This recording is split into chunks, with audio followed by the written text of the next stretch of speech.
పోలవరం జిల్లా పెదరెంగలపాడికి చెందిన కాటూరి స్వామిరెడ్డి చెడు వ్యసనాలకు బానిసై ఏలేశ్వరం, రాజమహేంద్రవరం, గోకవరం ప్రాంతాల్లో 7 బైక్లను చోరీ చేశాడు.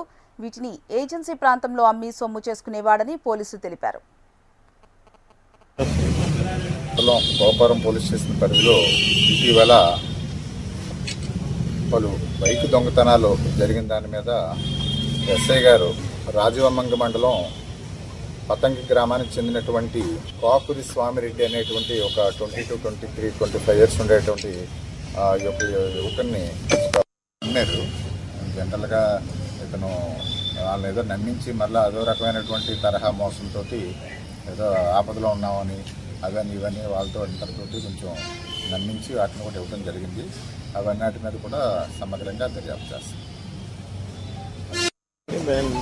ఇతను ఇప్పటి వరకు అయితే మనకేమీ నేర చరిత్ర ఉన్నట్టుగా కేసులు అయితే ఏమీ లేవు, కానీ చిల్లర మల్లరగా దొంగతనాలు అవి చేసినట్టుగా అతను చెప్తున్నాడు. అవి కూడా సంబంధిత పోలీస్ స్టేషన్స్ తోటి అవి కూడా పూర్తిగా వెరిఫై చేస్తాం. దాదాపుగా ఇతను గత 2 సంవత్సరాల నుంచి ఒక 7 బైకుల వరకు దొంగతనం చేశాడు. అది ఏలేశ్వరంలో ఒక 4, రాజమండ్రి 3 టౌన్ లిమిట్స్లో ఒక 2, అదేవిధంగా గోకవరంలో మన దగ్గర ఒక బైక్ కూడా దొంగతనం చేశాడు. ఇతన్ని ఈరోజు అరెస్ట్ చేసి 7 బైకులు కూడా ఇతని దగ్గర నుంచి మనం స్వాధీనం చేసుకోవడం జరిగింది. ఇతని మీద పూర్తిగా దర్యాప్తు అనంతరం ఇతన్నే కోర్టులో హాజరుపరుస్తుంది.